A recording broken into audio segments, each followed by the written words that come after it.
Api di Bukit Menoreh. Cerita, Esa Mintarja. Audiobook, novel silat. Bab 408. Semuanya hanya terdiam sambil menunduk. Dengan kemarahan yang semakin menyala, Ki Tempuyung Putih berkata pula. Beberapa hari sebelumnya Bajang Engkrek itu hilang. Kemudian orang-orang kita dibantai di atas bukit. Sekarang beberapa orang membunuh diri, yang lain menyerah dan melarikan diri. Apa yang akan dapat kita capai dengan jiwa kerdil seperti ini? Karena tidak ada suara apapun juga, maka Ki Tempuyung Putih masih berkata lagi. Putut Sawega itu hanya mulutnya sajalah yang terlalu lebar. Tetapi menghadapi orang-orang padukuhan kecil saja ia tidak mampu. Bahkan mati. Tetapi mati lebih baik baginya, daripada aku harus menghukum mati orang itu. Semuanya masih terdiam. Tiba-tiba saja Ki Tempuyung Putih berteriak. Pergi kalian orang-orang yang berjiwa kerdil. Lebih kerdil dari Bajang Engkrek itu. Ia kerdil tubuhnya, tetapi jiwanya tidak. Dengan berani dan tegar ia menghadapi tekanan kewadagan yang luar biasa, bahkan seakan-akan ia tidak mengeluh sama sekali. Ia justru menantang untuk mati. Tekanan dan siksaan yang dideritanya tidak membuatnya kehilangan ketegaran jiwanya. Orang-orang yang gagal memasuki padukuhan tetapi berhasil melarikan diri itu pun segera meninggalkan Ki Tempuyung Putih sebelum sikapnya berubah. Bahkan mungkin sekali terjadi, Ki Tempuyung Putih itu dengan serta-merta membunuh mereka jika mereka berada di dekatnya. Kegagalan Putut Sawega yang bahkan membawa nyawanya serta membuat Ki Tempuyung Putih menjadi marah sekali. Tetapi Ki Tempuyung Putih masih harus banyak menahan diri. Ia menanti Resi Belahan, yang belum juga datang ke perkemahan itu. Sementara itu, Bajang yang akan dapat mengejutkan Resi Belahan jika ia datang, justru telah terlepas dari tangannya. Dengan darah yang bagaikan mendidih, Ki Tempuyung Putih itu pun telah memerintahkan menyiapkan kelompok yang lebih besar lagi. Dengan nada tinggi ia berkata, kelompok itu setiap saat akan dapat digerakkan. Kelompok itu harus berhasil menguasai sebuah padukuhan dan mendapatkan sesuatu darinya. Ternak, atau pengawal yang dapat kita peras keterangannya. Terutama tentang Bajang bertangan baja itu. Seorang yang bertubuh tinggi kekurus-kurusan telah dipanggil untuk menemuinya di gubuk khususnya. Ki Tempuyung Putih memanggil aku, bertanya orang yang bertubuh kekurus-kurusan itu. Hahaha. Hahaha. Hahaha. Heh, kau sudah mendengar bahwa Putut Sawega mati? Bertanya Ki Tempuyung Putih. Ya. Aku sudah mendengar, jawab orang yang bertubuh tinggi. Dengan demikian di padukuhan itu tentu ada orang yang berilmu, berkata Ki Tempuyung Putih pula. Belum tentu, jawab orang yang bertubuh tinggi kekurus-kurusan. Katanya selanjutnya. Mungkin Putut Sawega terjebak dalam kelompok orang-orang padukuhan. Bukankah jumlah mereka jauh lebih banyak dari orang-orang kita? Meskipun dikepung oleh sekelompok orang padukuhan, jika di antara mereka tidak ada yang berilmu maka mereka tidak akan dapat mengalahkan Putut Sawega, jawab Ki Tempuyung Putih. Orang bertubuh tinggi itu hanya mengangguk-angguk saja. Tetapi ia tetap tidak yakin bahwa di padukuhan itu ada orang atau apalagi beberapa orang yang berilmu tinggi. Menurut orang itu, meskipun Putut Sawega berilmu tinggi, tetapi kemampuannya itu ada batasnya pula. Jika ia harus melawan sejumlah orang-orang padukuhan, maka memang mungkin ia tidak mampu untuk menyelamatkan hidupnya. Namun dalam pada itu Ki Tempuyung Putih berkata, menurut laporan yang disampaikan kepadaku, Putut Sawega bertempur seorang melawan salah seorang pengawal tanah perdikan Menoreh. Aku tidak yakin, jawab orang bertubuh tinggi itu. Pengecut-pengecut itu tentu tidak sempat memperhatikan pertempuran itu dengan baik, karena mereka tergesa-gesa melarikan diri dari medan. Mereka tentu hanya sempat melihat Putut Sawega yang bertempur dengan berani itu jatuh dan tidak bangkit lagi. Itu saja. Kemarahan Ki Tempuyung Putih telah menyala lagi. Hampir saja ia memanggil orang-orang yang telah melarikan diri itu. Namun orang bertubuh tinggi kekurus-kurusan itu berkata, biarkan mereka. Aku akan membawa mereka kembali ke padukuhan. Aku akan memaksa mereka bertempur sampai mati, atau menang untuk membawa ternak kembali kemari. Lembu dan kambing, dan untuk membawa beberapa orang untuk mendapat keterangan tentang Bajang Engkrek yang hilang dari perkemahan kita itu. Ki Tempuyung Putih menarik nafas dalam-dalam. Katanya, baiklah. Bawa kapan saja mereka kembali ke padukuhan. Aku tidak mau lagi melihat mereka sempat melarikan diri. Orang yang bertubuh tinggi kekurus-kurusan itu mengangguk. Katanya, aku akan menunggu 2 atau 3 hari lagi. Aku akan menyerang mereka dengan tiba-tiba. Sasaranku bukan padukuhan terdekat. Aku akan menyerang padukuhan yang justru agak jauh dari perbukitan. Kekuatan tanah perdikan tentu berada di padukuhan terdekat yang pernah diserang oleh Putut Sawega. Ki Tempuyung Putih mengangguk-angguk. Katanya, terserah kepadamu. Tetapi kita segera memerlukan keterangan tentang bajang bertangan baja itu. Orang bertubuh tinggi kekurus-kurusan itu mengangguk. Katanya, baiklah. Seandainya Resi Belahan datang sebelum aku menangkap orang tanah perdikan dari padukuhan itu, maka aku kira kita akan memburunya di tengah-tengah sawah atau bahkan pasar sekalipun. Tetapi sudah tentu bukan sembarang orang. Mereka tentu tidak akan bisa menjawab pertanyaan-pertanyaan kita, berkata Ki Tempuyung Putih. Kita harus memilih orang, agar yang kita lakukan itu tidak sia-sia. Baiklah, berkata orang yang bertubuh tinggi itu. Aku akan memilih di antara mereka. Ki Tempuyung Putih mengangguk-angguk. Katanya, terserah kepadamu. Tetapi kita tidak boleh selalu gagal. Hal itu akan membesarkan hati orang-orang tanah perdikan. Pada saatnya mereka tentu akan berani menyerang perkemahan kita di sini. Meskipun jika hal itu mereka lakukan, maka mereka akan membunuh diri. Mereka tentu melihat betapa besar kekuatan kita. Bukan jumlah kita, tetapi kemampuan kita.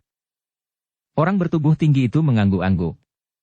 Ia pun kemudian minta diri setelah Ki Tempuyung Putih memberi izin untuk memilih orang-orang yang akan dibawa menyeberangi bukit turun ke padukuhan. Sementara itu di padukuhan induk, Prastawa telah menyerahkan beberapa orang tawanan kepada Ki Gede untuk diminta keterangannya. Mereka terdiri dari orang-orang yang dianggap mewakili kelompok-kelompok orang yang ada di perkemahan.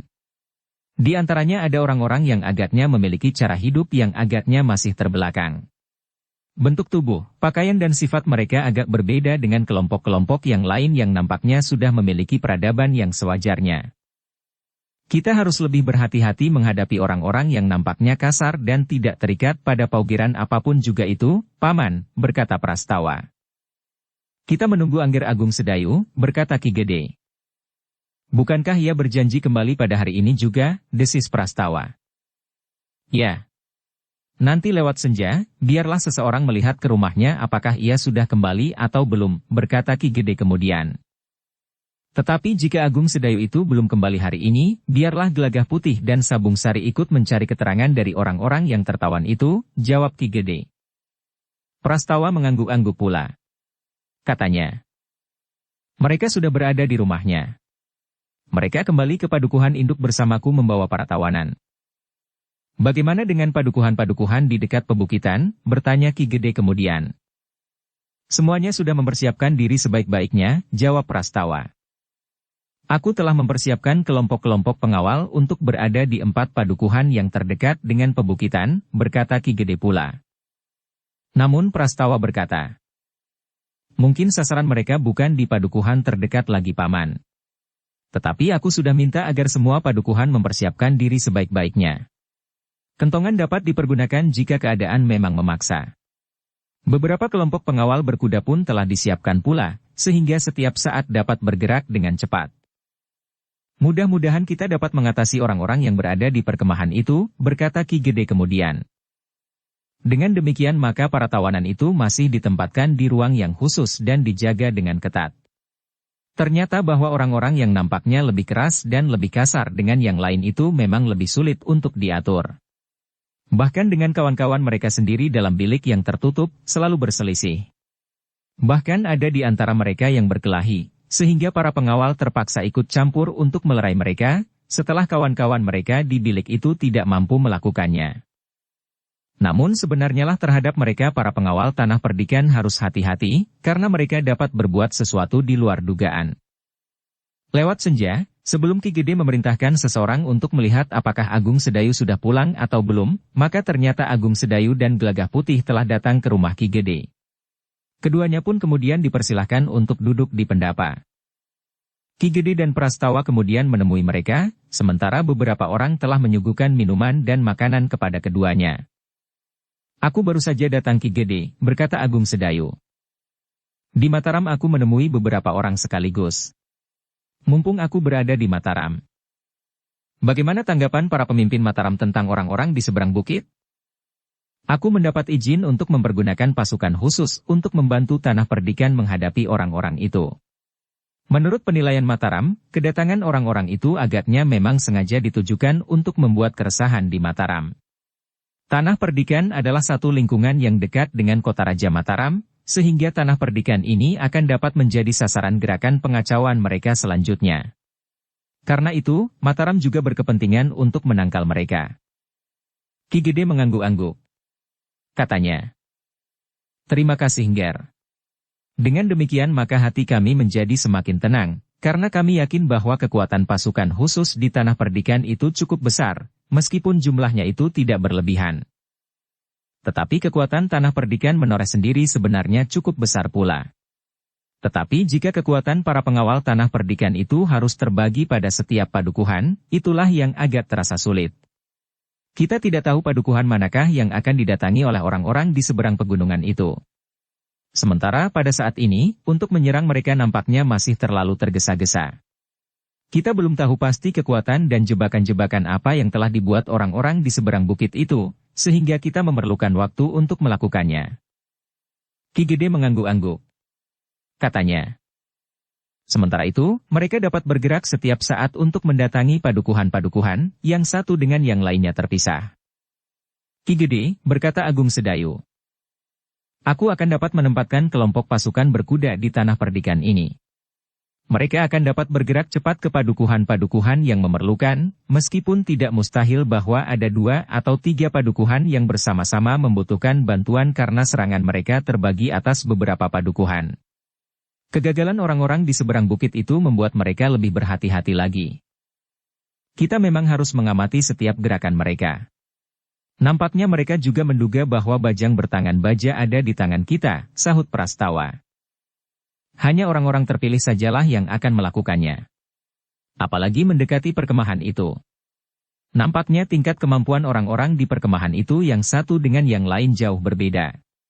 Bahkan ada di antara mereka orang-orang yang hanya berpijak pada keberanian dan kekerasan, justru tidak sempat terlalu banyak mempergunakan pikirannya, berkata Agung Sedayu kemudian. Itulah yang ingin aku bicarakan sekarang Ger, berkata Ki Gede. Aku berharap bahwa Angger Agung Sedayu dan Gelagah Putih sempat berbicara dengan orang-orang itu. Baiklah Ki Gede. Nampaknya keterangan mereka akan berarti bagi kita, jawab Agung Sedayu. Ki Gede pun kemudian telah mengajak Agung Sedayu dan Gelagah Putih pergi ke Banjar. Beberapa orang yang tertangkap di padukuhan terdekat dengan pebukitan itu telah dibawa dan ditempatkan di Banjar itu. Namun agaknya memang sulit berhubungan dengan orang-orang yang nampaknya kasar dan keras itu. Ketika 2 orang di antara mereka dipanggil keluar dari bilik, mereka telah menolak. Ki Gede ingin bertemu dengan kalian, berkata pengawal yang memanggilnya. Suruh orang itu kemari, orang itu justru membentak. Kau yang harus menghadapnya, pengawal itu pun menjadi jengkel. Tetapi orang itu sama sekali tidak beringsut. Bahkan matanya yang memandang pengawal itu dengan tajamnya, menjadi merah. Cepat, bentak orang itu. Apakah kau tuli? Orang itu berteriak. Suruh orang itu kemari. Berkata Ki Gede. Pengawal itu menjadi marah. Dengan serta-merta ia mencabut pedangnya. Beberapa orang pengawal yang lain pun ikut merasa tersinggung karena sikap orang itu. Mereka menganggap bahwa orang itu telah menghina kepala Tanah Perdikan mereka. Namun Agung Sedayu yang mendengar teriakan-teriakan itu telah mendekat. Kepada pengawal yang marah itu Agung Sedayu berkata, biarlah aku yang membawanya keluar. Agung Sedayulah yang kemudian memasuki bilik bagi beberapa orang tahanan itu. Beberapa orang yang lain justru telah menyibak. Namun orang yang dipanggil itu justru berdiri tegak seakan-akan menantang Agung Sedayu. Kau membuat kita semua mendapatkan kesulitan, desis seorang di antara para tawanan itu. Tetapi orang kasar itu justru membentaknya. Pengecut! Aku bunuh kau nanti. Tetapi orang itu juga menjadi marah.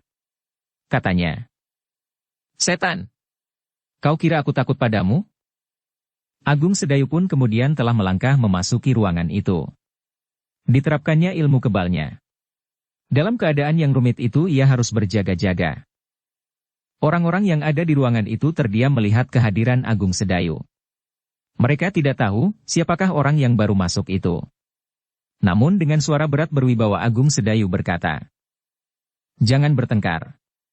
Tidak ada artinya sama sekali bagi kalian." Orang-orang itu tidak menjawab, sementara Agung Sedayu mendekati orang kasar itu sambil berkata, "Marilah. Ikut aku. Ki Gede memanggilmu." Aku sudah berkata berkali-kali, suruh orang yang memanggilku itu datang kemari. Kau tidak dapat menolak. Kau tawanan kami. Kami dapat membunuhmu jika kami kehendaki, berkata Agung Sedayu pula. Aku tidak takut mati. Jika kau merasa mampu membunuhku, bunuhlah. Tetapi kau pun akan mati di tanganku.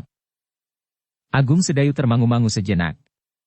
Namun kemudian katanya, "Jika kau tidak takut mati, kenapa kau menyerah? Kenapa kau tidak melawan di bukit sampai mati?" Orang-orang licik itu menyerah. Aku hanya terpengaruh saja saat itu. Tetapi kemudian aku menyesal. Karena itu, kau jangan mencoba berbuat aneh-aneh terhadapku, karena aku akan dapat membunuh siapa saja sekarang. Kau jangan memaksa aku menghadap siapapun. Siapa yang memerlukan aku, ia harus datang kepadaku. Adalah di luar dugaan dan sama sekali bukan kebiasaan Agung Sedayu, jika tiba-tiba saja ia telah memukul mulut orang itu, sehingga orang itu terkejut. Selangkah ia surut. Mulutnya memang terasa sakit sekali. Meskipun demikian ia justru menggeram. "Aku dapat membunuhmu." Agung Sedayu tidak menjawab. Tetapi sekali lagi tangannya memukul mulut orang itu. Orang itu menggeram. Tiba-tiba saja ia melompat maju. Tangannya terayun deras sekali memukul kening Agung Sedayu. Orang-orang yang menyaksikannya menjadi terkejut bukan buatan. Agung Sedayu tidak sempat mengelak, sementara ayunan tangan orang kasar itu meluncur deras sekali. Dengan demikian maka pukulan orang itu tepat mengenai kening Agung Sedayu. Demikian kerasnya, sehingga orang yang menyaksikannya telah menahan nafasnya. Jantung mereka menjadi berdebaran. Mereka mengira bahwa Agung Sedayu akan terlempar dan jatuh terlentang. Tetapi mereka terkejut untuk kedua kalinya. Agung Sedayu tetap berdiri tegak. Ia sama sekali tidak menjadi goyah karena pukulan yang sangat keras itu. Bahkan Agung Sedayu justru melangkah maju sambil berkata, "Tidak ada gunanya kau memukul aku. Sekarang ikut aku pergi menghadap Ki Gede." Orang itu pun menjadi sangat heran melihat Agung Sedayu masih tetap berdiri tegak dan bahkan mendekat. Karena itu, maka sekali lagi orang itu mengayunkan tangannya. Ia tidak lagi meninju. Tetapi orang itu menerkam wajah Agung Sedayu dengan kedua tangannya. Jari-jarinya mengembang, sedang kukunya yang panjang dan kehitam-hitaman siap mengoyak kulit wajah Agung Sedayu. Agung Sedayu sama sekali tidak mengelak. Dibiarkannya jari tangan itu mencengkeram wajahnya. Sekali lagi orang itu terkejut. Bahkan jantungnya mulai bergetar. Agung Sedayu sama sekali tidak tergeser dari tempatnya. Wajahnya sama sekali tidak tergores oleh kuku-kukunya yang tajam. Bahkan jari-jarinya terasa menjadi sakit bagaikan menerkam seonggok besi baja. Agung Sedayu masih saja berdiri tegak. Bahkan sekali lagi ia membentak. "Cepat! Jangan menunggu aku kehilangan kesabaran. Keluar dari bilik ini dan ikut menghadap Ki Gede." "Tidak. Kau dengar?" "Tidak," orang itu berteriak keras sekali. Tetapi suaranya patah ketika sekali lagi Agung Sedayu menampar wajahnya. Demikian kerasnya sehingga wajahnya itu terputar ke samping. Orang itu memang mengaduh kesakitan. Lehernya bagaikan retak, sementara pipinya serasa membengkak. Belum lagi ia sempat memperbaiki kedudukannya, Agung Sedayu telah memukul perutnya sehingga orang itu terbungkuk kesakitan. Kedua tangannya memegangi perutnya yang bagaikan bergejolak. Ususnya bagaikan terpuntir melingkar-lingkar sehingga orang itu menjadi sangat mual. Ketika ia sekali lagi mencoba melawan dan memukul dada Agung Sedayu, maka Agung Sedayu telah melangkah maju. Pukulan yang mengenai dadanya itu seakan-akan tidak terasa sama sekali. Orang yang kasar itu memang menjadi bingung melihat ketahanan tubuh Agung Sedayu. Ketika Agung Sedayu melangkah maju lagi, maka orang itu telah bergeser surut. "Ingat," berkata Agung Sedayu. Aku dapat berbuat apa saja atasmu, sementara kau tidak dapat berbuat apa-apa atasku. Karena itu sekali lagi aku katakan kepadamu, ikuti aku, atau kau akan aku remukan di sini tanpa membunuhmu. Aku tahu kau tidak takut mati.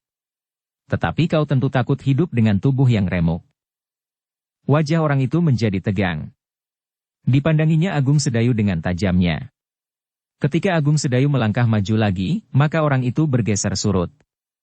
Tetapi kemudian tidak akan dapat mundur lagi karena punggungnya sudah melekat pada dinding ruangan itu. Sementara itu Agung Sedayu berkata lagi. Jawab pertanyaanku. Kau memilih ikut aku menghadap Ki Gede, atau kau akan menjadi orang yang cacat seumur hidupmu? Kau akan berjalan merangkak karena kakimu patah. Sedangkan tanganmu pun akan tidak banyak berarti lagi, selain hanya sekedar untuk menggeser tubuhmu. Wajahmu tidak akan dapat dikenali lagi sebagaimana kau sekarang ini. Wajah orang yang tegang itu menjadi pucat. Ia memang tidak dapat melawan orang yang bertubuh sekeras besi baja itu. Ketika Agung Sedayu siap untuk memukulnya lagi, maka orang itu pun berkata dengan serta-merta. Baik. Baik. Aku akan menghadap orang yang kau sebutkan itu. Jika demikian, marilah. Ikut aku. Orang itu tidak membantah, sementara Agung Sedayu telah menunjuk seorang lagi untuk bersamanya menghadap Ki Gede menoreh di Pendapa Banjar. Orang yang kasar itu benar-benar menjadi ketakutan. Meskipun ia tidak takut mati, tetapi Agung Sedayu itu baginya mirip sosok hantu yang dapat berbuat apa saja tanpa dapat dibalasnya. Sehingga karena itu, maka ia benar-benar menjadi tunduk kepadanya. Di hadapan Ki Gede, maka kedua orang itu duduk sambil menundukkan kepalanya. Ki Gede yang memperhatikan mereka sempat mengangguk-angguk kecil. Orang-orang itu memang nampak kasar dan keras. Rambutnya tidak teratur, tergerai di bawah ikat kepalanya yang asal saja dikenakan di kepalanya. Jambang, kumis dan janggutnya tumbuh tidak terawat. Dengan nada berat Ki Gede pun kemudian bertanya. Siapakah nama kalian berdua? Bukankah kalian juga mempunyai nama? Kedua orang itu saling berpandangan sejenak. Tetapi keduanya kemudian memandang Agung Sedayu yang duduk di sebelah mereka. Karena Agung Sedayu memandang mereka dengan tajamnya, maka mereka pun kemudian telah berpaling. Siapa nama kalian? Ki Gede mengulangi. Jawablah. Kau tahu bahwa pertanyaan Ki Gede harus kalian jawab dengan benar dan jujur. Atau dahimu akan aku lubangi, geram Agung Sedayu. Gelagah Putih dan Prastawalah yang kemudian saling berpandangan melihat sikap Agung Sedayu yang berubah. Tetapi mereka pun mengerti, kenapa Agung Sedayu bersikap demikian. Nampaknya orang-orang yang keras kepala itu harus ditangani dengan sikap yang khusus agar mereka bersedia melakukan perintah-perintah yang diberikan kepada mereka. Karena ancaman Agung Sedayu itu, maka seorang di antaranya menjawab. Namaku Pogok. Berkata Ki Gede. Yang lain, desak Agung Sedayu. Namaku Gancar Gede, jawab yang seorang lagi. Kenapa Gede? Gelagah Putih tidak dapat mencegah keinginannya untuk mengetahui maksud nama itu. Adikku namanya juga Gancar. Gancar cilik, jawab orang itu. Gelagah Putih mengangguk-angguk, sedangkan Prastawa menahan tertawa. Sementara itu, maka Ki Gede pun bertanya pula. Di mana tempat tinggalmu yang sebenarnya? Aku tinggal di mana saja aku suka, jawab orang itu. Jawab yang benar, bentak Agung Sedayu. Aku sudah menjawab yang benar, jawab Pogok. Kau tinggal di mana sebelum kau berada di perkemahan itu? Di Kademangan mana, atau Kadipaten mana? Agung Sedayu membentak lagi. Orang itu juga membentak. Aku tidak masuk telatah mana-mana. Tidak ada orang yang memerintah aku dan orang-orang sekelompokku. Aku tinggal di mana saja aku suka. Hari ini aku berada di lereng Gunung Kelut, lain kali aku berada di hutan-hutan dekat Grobogan, atau menyelusuri Bengawan Solo. Agung Sedayu mengerutkan keningnya. Namun kemudian ia bertanya kepada Gancar Gede. Kau tinggal di mana? Aku termasuk dalam keluarga Pogok yang berpindah-pindah tempat tinggal, jawab Gancar. Apakah kalian berada di seberang bukit juga dengan perempuan dan anak-anak? Bertanya Ki Gede. Tidak, jawab Pogok. Di mana perempuan dan anak-anakmu? Bertanya Ki Gede pula. Kau akan mencari mereka? Justru Pogoklah yang bertanya. Tentu tidak. Buat apa Ki Gede mencari? Prastawalah yang tiba-tiba menjawab. Orang itu justru terdiam. Namun Agung Sedayu mendesak pula. Di mana keluarga kalian tinggalkan? Kedua orang itu ternyata menjadi ragu-ragu. Ketika keduanya saling berpandangan, maka Agung Sedayu mulai membentak lagi. Katakan, di mana keluarga kalian tinggalkan? Gancar Gedelah yang menjawab. Mereka kami tinggalkan di hutan di lembah antara Gunung Merapi dan Gunung Merbabu. Hanya perempuan dan anak-anak, desak Agung Sedayu. Beberapa orang laki-laki menemani mereka. Juga anak-anak yang mendekati dewasa, jawab Gancar Gede. Apa yang mereka makan selama kalian tinggalkan? Bertanya Prastawa. Laki-laki dan anak laki-laki yang mulai tumbuh itu setiap hari pergi berburu. Mereka juga mencari akar-akaran di hutan. Juga buah-buahan. Di hutan di lembah antara Gunung Merapi dan Gunung Merbabu terdapat banyak buah-buahan, terutama pisang, jawab Gancar. Kenapa kalian tiba-tiba saja berada di seberang bukit? Bertanya Ki Gede kemudian. Kami mencari tempat tinggal yang lebih baik, jawab Pogok dengan serta-merta. Siapakah yang mengajak kalian? Bukankah kalian sudah terbiasa tinggal berpindah-pindah, desak Ki Gede. Kiai Sanakikis, jawab Pogok pendek. Nampaknya kedua orang itu menjawab sebagaimana mereka ketahui. Mereka sama sekali tidak ingin berbelit-belit. Agung Sedayu kemudian bertanya. Siapakah Kiai Sanakikis itu? Bagaimana aku mengatakannya? Ia tidak ada di sini sekarang. Juga tidak ada di bilik pengap itu tadi. Bagaimanapun juga aku menyebutnya, kalian tetap tidak akan tahu, jawab Pogok. Yang mendengar jawaban itu mengangguk-angguk. Yang dikatakan oleh Pogok itu memang benar. Meskipun demikian Agung Sedayu pun berkata. Katakan, apa hubunganmu dengan Kiai Sanakikis? Di manakah ia sekarang berada? Di perkemahan, atau di lembah di celah-celah Gunung Merapi dan Merbabu? Atau di mana? Dan kenapa kau menurut saja kepada Kiai Sanakikis? Kiai Sanakikis itu memelihara demit. Ilmunya tinggi sekali. Ia dapat berbuat apa saja yang orang lain tidak dapat melakukannya, jawab Gancar. Misalnya, apa yang dapat dilakukannya? Bertanya Agung Sedayu. Ia dapat membunuh orang tanpa menyentuhnya. Ia dapat menyakiti orang dari jauh. Ia dapat memasukkan duri dan tulang ke dalam tubuh orang lain dari rumahnya, jawab Gancar pula. Yang mendengar jawaban itu mengangguk-angguk. Ki Gede dengan nada berat bertanya. Apa yang ditawarkan kepada kalian, sehingga kalian bersedia mengikutinya ke seberang bukit? Kami akan mendapat tanah yang luas dan subur. Kami tidak perlu berpindah-pindah lagi. Di sini ada hutan, ada sawah dan ada sungai. Kami dapat berburu, mencari buah-buahan di hutan, mencari ikan di sungai, dan kami dapat menanami tanah yang sudah tergelar tanpa menebang hutan, jawab Pogok. Kau tahu bahwa tempat ini sudah lebih dahulu dihuni? Bertanya Prastawa. Kiai Sanakikis akan mengusir mereka. Yang tidak mau pergi akan dibunuh dari jauh.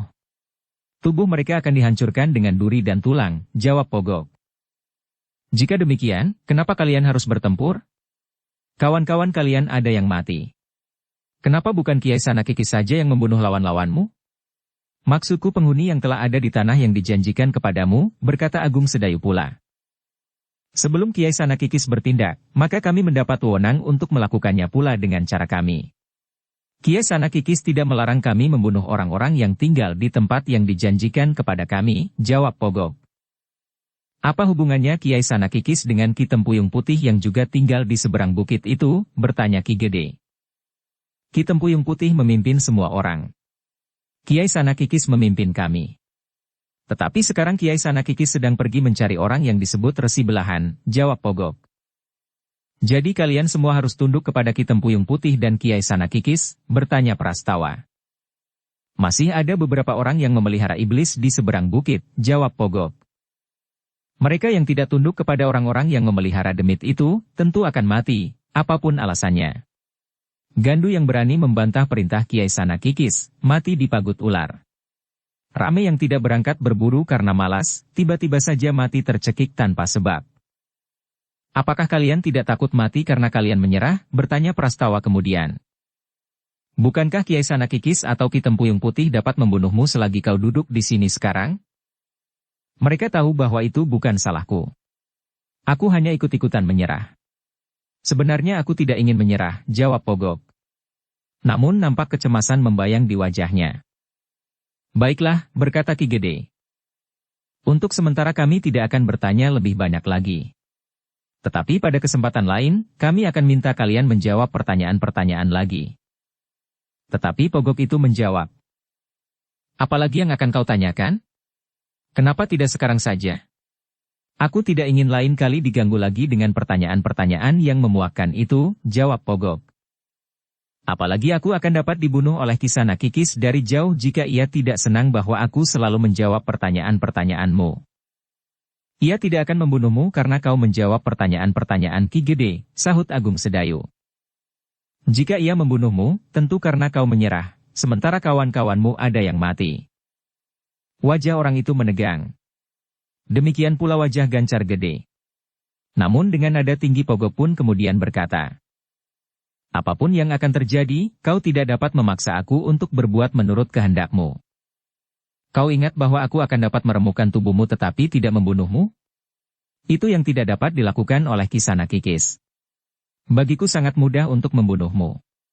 Jika kau aku ikat di halaman selama 7 hari 7 malam tanpa makan dan minum, maka kau akan mati. Bukankah dengan demikian aku juga dapat membunuhmu? Tetapi meremukkan tubuhmu tanpa membunuhmu itu agaknya yang sulit. Tetapi aku dapat melakukannya. Wajah Pogok memang menjadi tegang. Bahkan di luar sadarnya ia berkata, kau pun tentu memelihara demit. Tubuhmu menjadi keras seperti besi. Kau tidak menjadi kesakitan ketika aku memukulmu. Tanpa dilindungi demit, itu tidak mungkin. Prastawa tidak dapat menahan tertawanya. Bahkan Gelaga Putih harus menutup mulutnya yang tersenyum mendengar kata-kata Pogok itu. Agung Sedayu dan Ki Gede hanya dapat menarik nafas dalam-dalam. Namun Agung Sedayu pun kemudian berkata kepada kedua orang itu. Mari ikut aku lagi. Kau akan ditempatkan di bilik yang terpisah dari kawan-kawanmu. Pogok termangu-mangu. Tetapi ia tidak dapat mengingkari kenyataan bahwa orang itu dapat berbuat apa saja atasnya tanpa dapat dibalasnya. Sehingga karena itu, maka Pogok tidak dapat menyembunyikan rasa takutnya kepada Agung Sedayu. Tanpa melawan, Pogok dan Gancar pun telah ditempatkan di tempat yang terpisah dari kawan-kawannya. Dengan demikian maka setiap saat keduanya diperlukan, tidak akan terlalu sulit untuk mengambilnya. Apalagi jika yang mengambil itu Agung Sedayu sendiri. Dukung channel Novel Silat dengan subscribe, follow, like, komen dan share. Demikian kedua orang itu disingkirkan, maka Agung Sedayu telah mengambil seorang tawanan yang lain. Bukan orang yang datang dari kelompok yang sama dengan Pogok dan Gancar. Memang tidak banyak kesulitan sebagaimana ketika para pengawal mengambil Pogok dan Gancar. Tawanan itu menurut saja ketika ia dipanggil untuk keluar dari biliknya. Kemudian dibawa menghadap Ki Gede dan beberapa pemimpin tanah perdikan itu yang lain.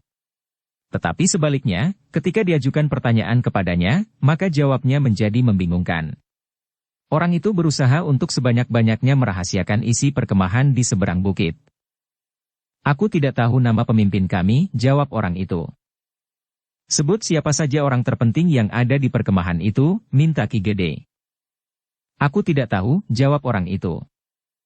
Siapa namamu? Tiba-tiba saja Prastawa bertanya. Orang itu termangu-mangu, sementara Gelagah Putih yang juga menjadi tidak sabar bertanya pula. Apakah kau juga tidak tahu siapa namamu? Orang itu mengerutkan keningnya. Baru kemudian ia menjawab. Namaku Mangkusrana, jawab orang itu. Kalau kau ingat namamu, kau tentu ingat orang yang memimpin orang-orang seisi perkemahan itu, desis Agung Sedayu. Aku benar-benar tidak tahu siapa pemimpin tertinggi di perkemahan itu, jawab orang yang mengaku bernama Mangkusrana itu. Jika demikian, siapa pemimpinmu yang langsung, bertanya Agung Sedayu pula.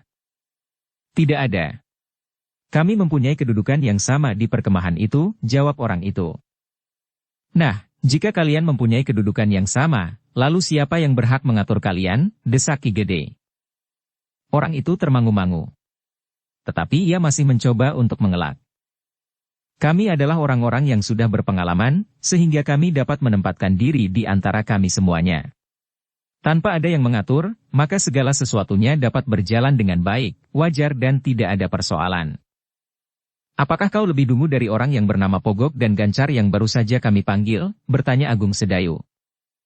Pogok dan Gancar dapat menyebut orang-orang yang memimpin perkemahan itu. Mereka dapat menyebutkan orang yang memimpin kelompoknya dan orang yang memimpin seluruh perkemahan. Tetapi Mangkusrana itu masih saja dapat menjawab. Itu justru karena mereka orang-orang dungu. Mereka tidak tahu apa-apa tentang kepemimpinan perkemahan itu. Apakah kau tidak dungu dan tahu tentang kepemimpinan di perkemahan itu? Bertanya Agung Sedayu serta-merta. Orang itu terdiam. Dipandanginya Agung Sedayu sejenak. Ia melihat bagaimana Agung Sedayu berhasil memaksa Pogok untuk mengikutinya menghadap Ki Gede Menoreh. Betapapun Pogok itu keras kepala, dungu dan tidak mempunyai banyak pertimbangan, namun ia terpaksa harus mengikuti perintah orang itu.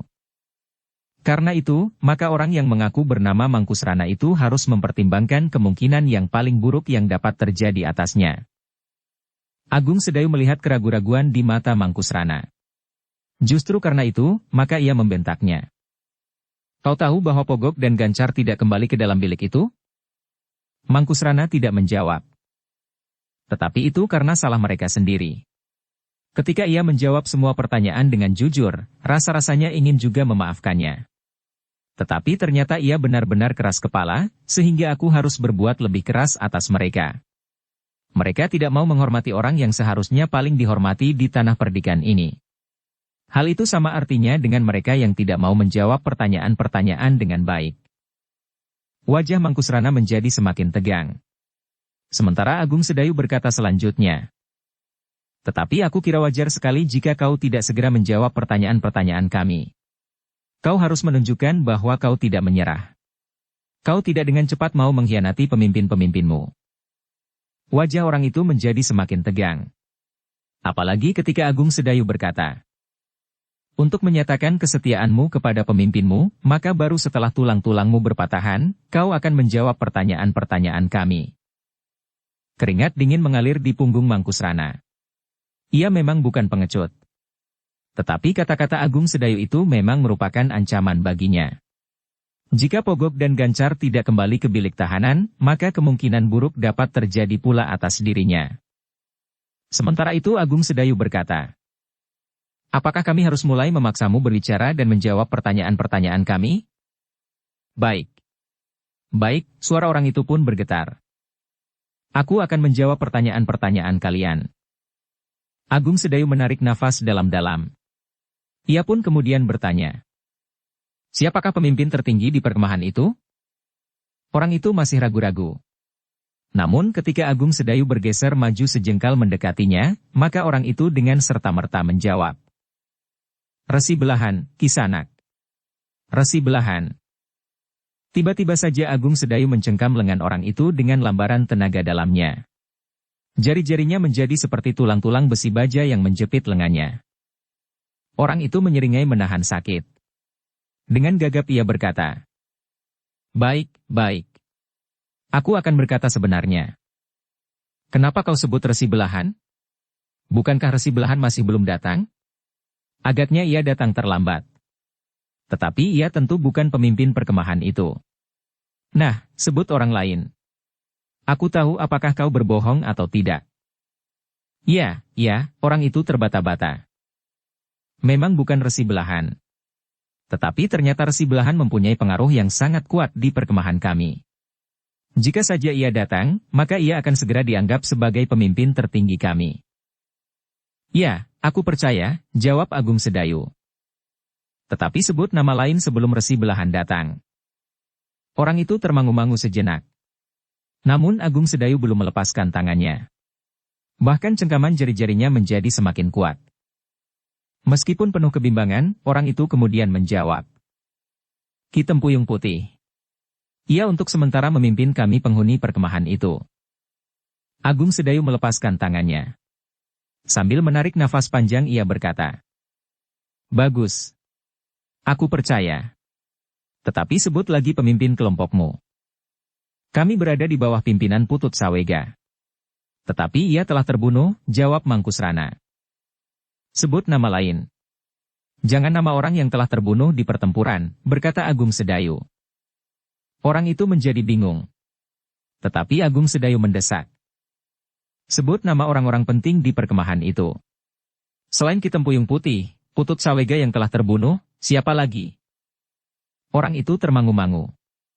Tetapi ketika ia melihat sorot mata Agung Sedayu yang tajam, maka jantungnya menjadi berdebaran, sehingga ia pun menjawab. Di perkemahan itu ada Ki Truna Pangur, Ki Dada Pelandep dan Ki Batarubuh. Kenapa disebut Ki Batarubuh, sela Gelagah Putih? Orang itu memandang Gelagah Putih yang masih terlalu muda. Namun ia tidak dapat mengelak dari pertanyaan itu. Jawabannya. Suaranya memang gemuruh, seperti setumpuk bata yang roboh. Gelagah Putih mengangguk-angguk. Tetapi ia terdiam untuk beberapa saat. Sementara Prastawa pun bertanya. Kenapa tidak aku sebut nama Kisana Kikis? Ya. Memang ada Kisana Kikis. Tetapi ia berada di antara kelompok Pogok dan Gancar, jawab Mangkusrana. Namun bahwa Prastawa menyebut sebuah nama, maka Mangkusrana menjadi lebih berhati-hati. Ternyata orang-orang itu sudah mengetahui beberapa hal tentang perkemahannya. Orang-orang Tanah Perdikan itu juga sudah tahu serba sedikit tentang Resi Belahan, dan barangkali juga yang lain-lain. Karena itu, ketika kemudian Ki Gede bertanya tentang keadaan perkemahan itu, Mangkusrana tidak berani menjawab asal saja menjawab. Jika ia ingin menyembunyikan sesuatu, maka ia harus berpikir beberapa kali. Yang ditanyakan Ki Gede dan para pemimpin Tanah Perdikan itu berikutnya adalah keadaan perkemahan itu. Terutama Prastawa ingin tahu di mana kelompok-kelompok itu tinggal. Di mana kelompok Pogok dan di mana kelompok-kelompok yang lain. Ketika orang itu ingin mengingkari letak kemah Ki Tempuyung Putih, maka Gelagah Putih bertanya lagi. Sebut, di mana letak Ki Tempuyung Putih itu sebenarnya? Aku berkata sebenarnya. Ki Tempuyung Putih tinggal di kemah yang terbesar di antara kemah-kemah yang ada. Tetapi Agung Sedayu telah menangkap lengan orang itu dan menggeram. Katakan, di mana Ki Tempuyung Putih tinggal? Ia tidak berada di gubuk yang terbesar yang ada di sisi selatan deretan gubuk-gubuk perkemahan itu. Tengkuk Mangkusrana meremang. Jari-jari Agung Sedayu memang seperti batang-batang besi yang mencekam lengannya. Agar lengannya tidak patah, maka Mangkusrana itu pun berdesis. Baik, baik. Aku akan mengatakannya. Tetapi kau tidak boleh bohong, desis Agung Sedayu. Orang itu pun berkesimpulan bahwa sebenarnya orang-orang Tanah Perdikan itu sudah tahu di mana letak gubuk yang dipergunakan oleh Ki Tempuyung Putih. Sehingga karena itu, maka Mangkusrana harus mengatakan apa yang sebenarnya. Mangkusrana menarik nafas dalam-dalam.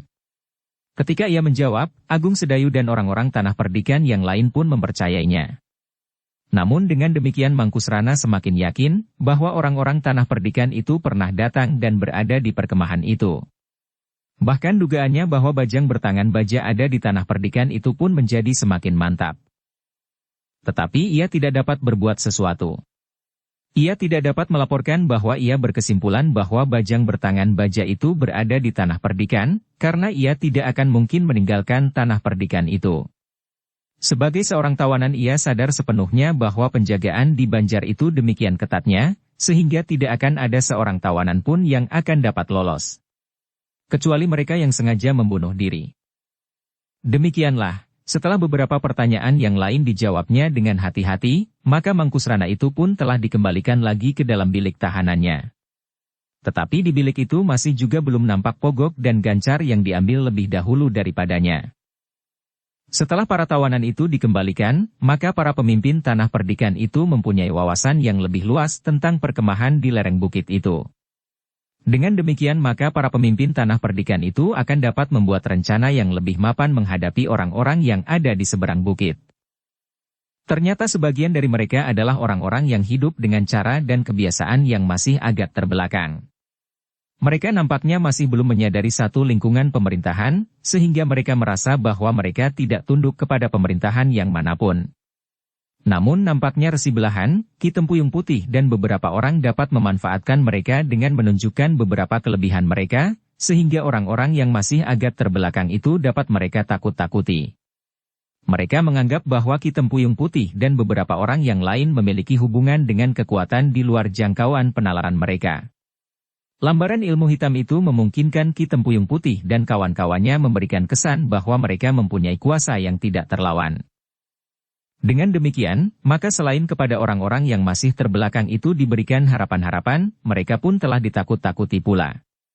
Sehingga dengan demikian maka mereka telah tunduk kepada perintah-perintah Ki Tempuyung Putih. Demikianlah, maka Ki Gede pun kemudian telah meninggalkan Banjar bersama pemimpin Tanah Perdikan yang lain. Agung Sedayu dan Gelagah Putih mohon diri untuk langsung pulang ke rumah mereka. Sementara Prastawa akan berada di antara para pengawal yang selalu bersiap menghadapi segala kemungkinan. Di rumah Ki Gede telah disediakan pula beberapa ekor kuda yang siap bergerak, sebagaimana beberapa ekor yang lain yang ada di 3 padukuhan terdekat dengan perkemahan di seberang bukit. Namun sebelum mereka berpisah, Agung Sedayu sempat berpesan kepada Ki Gede. Ki Gede, sebaiknya hanya orang-orang terpilih sajalah yang akan menyelidiki perkemahan itu lebih lanjut. Karena itu, biarlah besok aku sendiri akan mengaturnya, sementara para pengawal biarlah mempersiapkan diri di padukuhan-padukuhan masing-masing, selain pengawal berkuda yang akan dapat bergerak dengan cepat ke padukuhan yang memerlukan bantuan. Baiklah Ngger. Lalu Ki Gede itu pun berkata kepada Prastawa. Kau sudah mendengar sendiri pesan itu. Hati-hatilah dengan para pengawal. Mereka sebaiknya mengawasi perbukitan itu dari sisi sebelah timur. Para pengawal padukuhan supaya meletakkan pengawas di luar padukuhan mereka masing-masing, sehingga mereka tidak terjebak dalam kepungan tanpa mengetahui kedatangan lawan. Prastawa pun mengangguk sambil menjawab. Ya Paman. Aku akan melihat kesiagaan mereka sekali lagi. Malam ini aku akan berada di padukuhan terdekat dengan perkemahan di seberang bukit itu. Berhati-hatilah. Kita masih belum tahu pasti perkembangan keadaan sekarang ini. Para pengawal jangan kehilangan perhitungan. Meskipun mereka memiliki keberanian, tetapi keberanian saja tidak cukup untuk mengatasi orang-orang yang ada di perkemahan itu. Nampaknya mereka mempunyai kekuatan yang cukup besar. Malam itu, para pemimpin Tanah Perdikan telah saling berpisah untuk melakukan tugas mereka masing-masing. Tetapi menurut perhitungan Prastawa, orang-orang perkemahan itu tentu masih belum akan menyerang malam itu. Meskipun demikian, para pengawal tidak akan kehilangan kewaspadaan. Sementara Agung Sedayu dan Gelagah Putih pun telah langsung pulang ke rumah. Ketika mereka memasuki regol halaman rumahnya, mereka melihat Sabung Sari duduk sendiri di atas lincak bambu di serambi gandok rumah. Anak muda itu memang bangkit berdiri ketika melihat Agung Sedayu dan Gelagah Putih datang. Namun kepada keduanya Sabung Sari tidak dapat menyembunyikan perasaannya yang gelisah. Ternyata Agung Sedayu dan Gelagah Putih tidak langsung masuk ke dalam rumah mereka. Keduanya pun kemudian telah duduk di lincak bambu itu pula. Apa yang sedang kau risaukan Sabung Sari? Bertanya Agung Sedayu. Tidak apa-apa, jawab Sabung Sari. Aku hanya tidak dapat tidur. Udara terasa terlalu panas di dalam. Tetapi Agung Sedayu melihat tatapan mata Sabung Sari yang redup serta suaranya yang sangat dalam. Karena itu, maka katanya. Sabung Sari. Meskipun umur kita seolah-olah tidak terpaut, namun aku telah melangkah lebih dahulu daripadamu. Karena itu, aku dapat ikut merasakan perasaanmu. Sabung Sari menggeleng. Katanya. Tidak ada yang aku pikirkan, Agung Sedayu. Aku hanya ingin duduk di sini untuk mencari udara sejuk. Di dalam udara terasa panas. Cobalah. Nanti kau akan merasakan juga bahwa duduk di luar terasa lebih segar daripada udara panas di dalam. Agung Sedayu mengangguk-angguk. Katanya kepada Gelagah Putih. Lihatlah, apakah Ki Jayaraga atau Wacana yang menunggui Bajang bertangan baja. Gelagah Putih kemudian telah bangkit dan melangkah ke dalam. Ia tahu bahwa Agung Sedayu ingin berbicara dengan Sabung Sari tanpa kehadirannya. Mungkin Sabung Sari yang memang lebih tua dari Gelagah Putih itu merasa segan untuk berbicara tentang dirinya sendiri di hadapan anak muda itu. Demikianlah, maka Gelagah Putih masuk ke ruang dalam yang ternyata memang tidak diselarak dari dalam, karena Ki Jayaraga masih duduk di ruang dalam bersama Bajang bertangan baja dan Wacana. Agung Sedayu dan Sabung Sari kemudian terlibat dalam pembicaraan yang lebih bersungguh-sungguh. Kau memang harus jujur kepada dirimu sendiri Sabung Sari, berkata Agung Sedayu. Aku memang tidak mengingkari perasaanku Agung Sedayu, jawab Sabung Sari. Tetapi bukankah aku tidak dapat sekedar mementingkan diriku sendiri? Menurut Wacana, sebenarnya lah bahwa Rara sangat memperhatikanmu. Sejak ia merasakan perlindunganmu, maka ia menjadi sangat tertarik kepadamu. Bukankah itu satu pertanda baik buatmu, karena kau juga memperhatikannya? Kau sudah cukup, bahkan sedikit lewat ambang kedewasaanmu. Apalagi yang kau tunggu? Wacana ternyata bersikap jujur pula. Ia tidak mau mengingkari janjinya ketika ia mencoba untuk menjajaki kemampuanmu. Tetapi aku masih memikirkan Raden Teja Prabawa. Hatinya akan menjadi sakit sekali jika Raras benar-benar meninggalkannya. Apalagi Raden Teja Prabawa itu adalah saudara laki-laki Rara Wulan. Apa kata Rara Wulan tentang aku, jika dengan serta-merta aku merebut Raras dari sisi kakaknya? Sabung Sari, desis Agung Sedayu. Rara Wulan tidak berjiwa kerdil. Ia mengerti perkembangan perasaan Raras.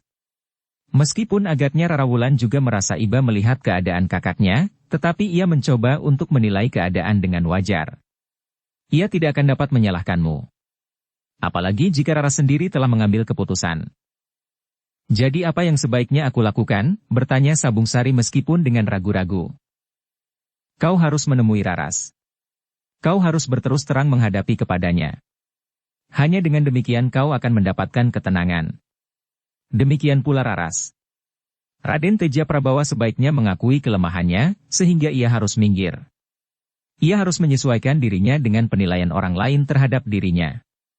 Ia tidak boleh terus-menerus mempunyai penilaian yang keliru tentang dirinya itu, seolah-olah ia dapat menentukan apa saja menurut kehendaknya sendiri. Juga tentang perasaan Raras. Aku mengerti Agung Sedayu. Nalarku dapat berkata seperti itu. Tetapi sulit bagiku untuk menyingkirkan getar perasaanku. Jika terjadi sesuatu atas Raden Teja Prabawa, aku tentu akan merasa bersalah, jawab Sabung Sari. Kesalahan itu akan berlipat jika benar-benar terjadi sesuatu atas Raden Teja Prabawa, tetapi juga atas Raras karena gadis itu menjadi putus asa, berkata Agung Sedayu kemudian. Wajah Sabung Sari berkerut. Pandangan matanya seakan-akan menuntut penjelasan dari Agung Sedayu. Sabung Sari, berkata Agung Sedayu kemudian. Jika benar yang dikatakan Wacana, maka Raras tidak lagi menggayutkan harapannya kepada Raden Teja Prabawa. Agaknya sulit untuk mencoba mendesak Raras agar dapat bertaut kembali kepada orang yang telah mengecewakannya. Karena itu, jika orang yang kemudian diharapkannya juga luput, maka ia akan dapat berputus asa. Hidupnya menjadi tidak berarti lagi. Tetapi apakah Raden Teja Prabawa tidak mengalami hal yang sama jika Raras terlepas daripadanya? Bertanya Sabung Sari. Memang kepahitan yang akan ditelan tidak berbeda. Tetapi bukan salah orang lain. Raras sendiri menghendakinya, desis Agung Sedayu. Tetapi tiba-tiba Sabung Sari berkata. Sudahlah Agung Sedayu. Bukankah kita menghadapi persoalan yang gawat sekarang di tanah perdikan ini? Biarlah kita memusatkan perhatian kita pada persoalan yang kita hadapi sekarang.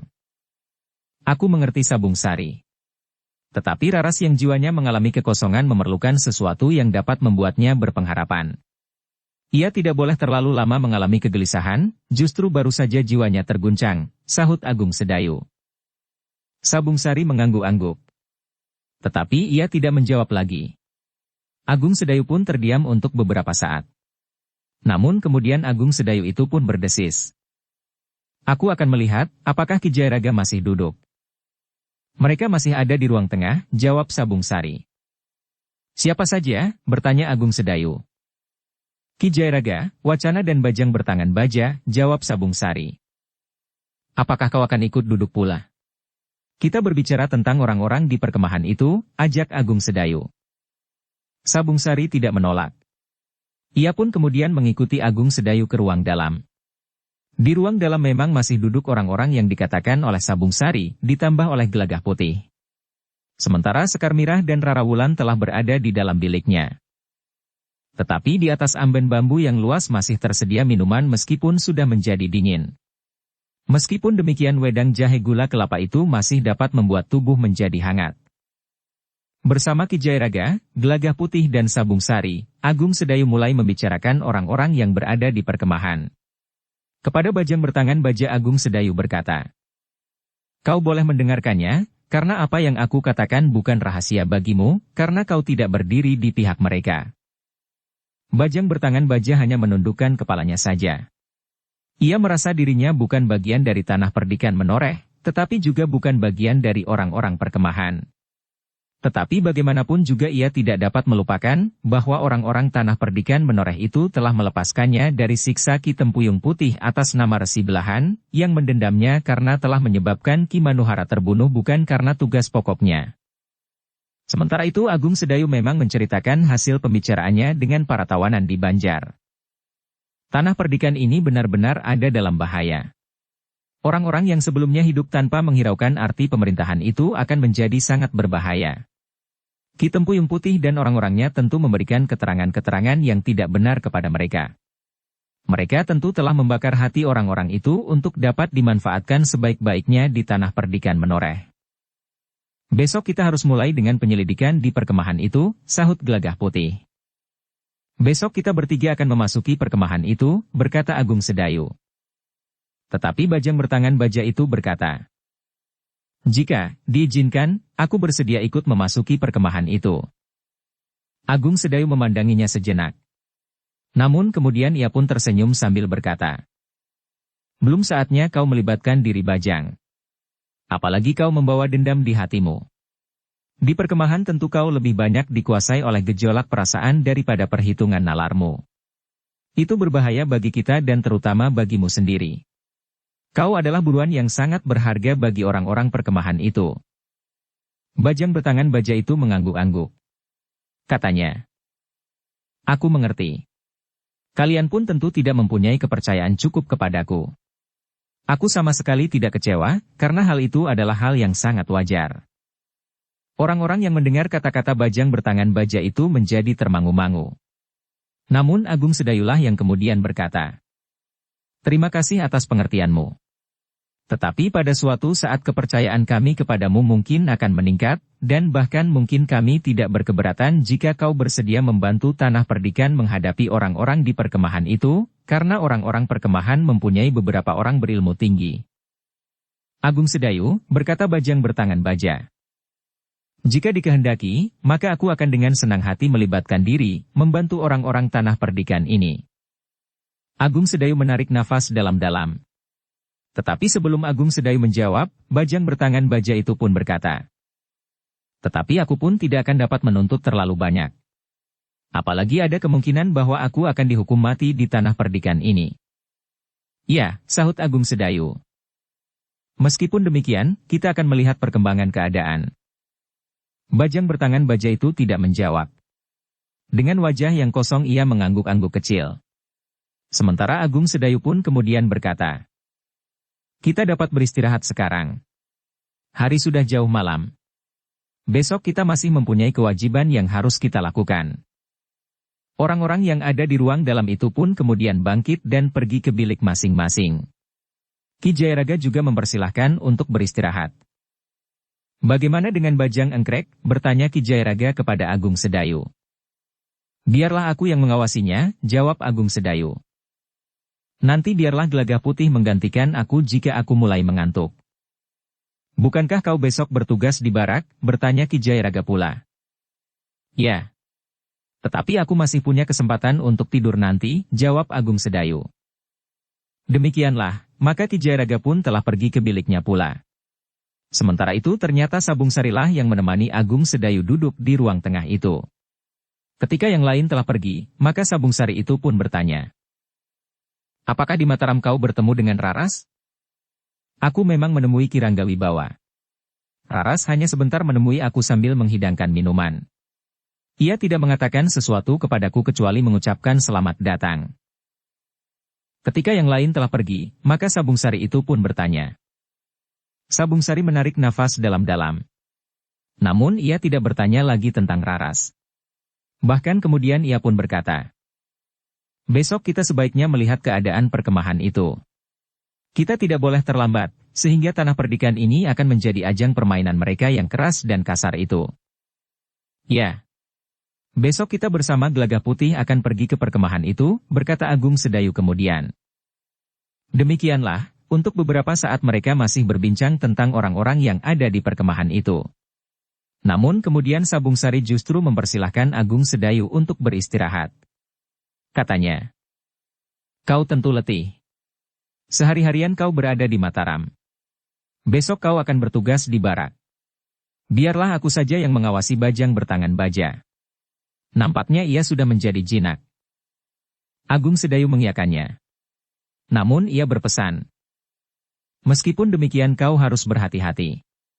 Orang itu terhitung orang yang licik. Karena itu ia dapat saja berpura-pura. Tetapi jika datang kesempatan, maka kesempatan itu akan dipergunakannya sebaik-baiknya. Iya, jawab Sabung Sari. Aku akan berhati-hati. Nanti jika aku benar-benar mengantuk, aku akan membangunkan Gelagah Putih. Agung Sedayu kemudian bangkit sambil berkata. Terima kasih. Aku memang letih. Sepeninggal Agung Sedayu, maka Sabung Sari pun duduk bersandar di tiang dalam rumah Agung Sedayu itu. Betapapun ia berusaha melawan, namun setiap kali angan-angannya telah kembali lagi kepada Raras. Wajah itu bagaikan mengambang di angan-angan, apapun yang sedang dipikirkannya. Sabung Sari telah mencoba untuk memusatkan penalarannya untuk memasuki cara terbaik memasuki perkemahan orang-orang di seberang bukit. Tetapi ternyata yang kemudian nampak justru Raras yang melambaikan tangannya dari atas bukit itu. Aku tidak mungkin lagi untuk melarikan diri, berkata Sabung Sari. Apalagi setelah Sabung Sari mendapat pertimbangan dari Agung Sedayu tentang Raden Teja Prabawa. Sabung Sari itu sama sekali tidak bersalah jika kemudian Raras memalingkan wajahnya dari Raden Teja Prabawa yang dinilainya kurang bertanggung jawab. Sementara itu malah merambat semakin lama semakin dalam. Bahkan kemudian telah menukik menjelang fajar Sabung Sari masih duduk bersandar di tiang. Angan-angannya masih saja hilir mudik dari Raras ke perkemahan di seberang bukit. Sementara itu, Prastawa sudah berada di antara para pengawal di padukuhan terdekat dengan bukit. Namun ia pun sempat tidur di banjar bersama beberapa orang pengawal. Tetapi di luar padukuhan beberapa orang selalu mengawasi keadaan, jika saja orang-orang di perkemahan itu turun lagi menyerang padukuhan mereka. Tetapi ternyata sampai fajar menyingsing, tidak ada padukuhan yang mendapat serangan. Padukuhan-padukuhan lain yang termasuk dekat dengan pebukitan itu pun tidak mendapat gangguan apapun. Sehingga ketika pagi menguap malam, orang-orang padukuhan itu pun telah melakukan pekerjaan mereka sehari-hari. Bahkan mereka yang biasanya berjual beli di pasar pun telah pergi ke pasar pula. Meskipun padukuhan-padukuhan itu nampak tenang, tetapi Prastawa tetap memerintahkan para pengawal untuk meronda mengawasi jalan-jalan yang ramai, serta pasar yang terdekat dengan perbukitan itu. Bahkan beberapa orang pengawal berkuda pun telah menelusuri jalan antar padukuhan ke padukuhan. Mengamati bulak-bulak panjang dan pategalan. Tetapi para peronda itu tidak menemukan tanda-tanda yang menggelisahkan. Tidak ada kelompok-kelompok orang yang mencurigakan di padukuhan-padukuhan terdekat dengan perbukitan. Tetapi Prastawa tidak menganggap bahwa tanah perdikan itu benar-benar bersih. Ia yakin bahwa ada di antara orang-orang tanah perdikan yang sibuk di pasar itu terdapat orang-orang yang sengaja dikirim dari perkemahan.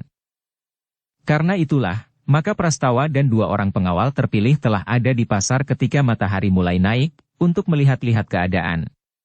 Bertiga mereka menyusup di antara ramainya orang yang berjual beli. Mereka tidak hanya melihat-lihat di satu pasar saja. Ketika mereka tidak melihat sesuatu yang pantas untuk diperhatikan di sebuah pasar, maka mereka pun telah berpindah ke pasar di padukuhan yang lain. Meskipun sudah agak siang, tetapi pasar itu masih ramai dikunjungi orang. Ketiganya termangu-mangu ketika mereka melihat Gelagah Putih dan Sabung Sari telah berada di pasar itu pula. Gelagah Putih dan Sabung Sari yang juga melihat Prastawa itu pun mendekatinya pula. Hampir berbisik ia berkata, "Aku melihat dua orang yang pantas diawasi." Tetapi agaknya mereka tidak ingin berbuat sesuatu selain melihat-lihat keadaan. "Di mana mereka sekarang?" bertanya Prastawa. "Di luar pasar itu." "Agaknya mereka akan memasuki kedai di depan pasar itu," jawab Gelagah Putih. "Kenapa mereka kalian tinggalkan?" bertanya Prastawa. "Mereka tentu akan makan. Aku ingin melihat, apakah ada orang lain yang perlu diawasi. Nah, pergilah ke kedai itu. Tetapi sebaiknya mereka tidak usah diusik jika mereka tidak berbuat apa-apa," pesan Gelagah Putih. Prastawa mengangguk-angguk. Bersama dengan dua orang pengawal itu pun kemudian telah pergi ke kedai di depan pasar. Sebenarnya lah Prastawa melihat dua orang yang nampak asing sekali berada di kedai itu. Bukan saja wujudnya, tetapi caranya berpakaian. Dan ketika Prastawa mendengar mereka berbicara, maka ia yakin bahwa orang-orang itu bukan orang-orang tanah perdikan atau lingkungan di sekitarnya. Tetapi seperti pesan Gelagah Pulih, ia tidak berbuat sesuatu selama kedua orang itu juga tidak berbuat apa-apa. Kedua orang itu agaknya juga menjadi sangat berhati-hati. Keduanya tidak banyak berbicara. Mereka makan dengan lahapnya serta menghabiskan semua makanan yang disediakan di hadapan mereka. Yang manis, yang asin dan masing-masing semangkuk nasi. Prastawa dan kedua pengawal yang menyertainya saling berpandangan sejenak. Mereka bertiga tidak akan dapat menghabiskan makanan sebanyak itu, betapapun mereka lapar.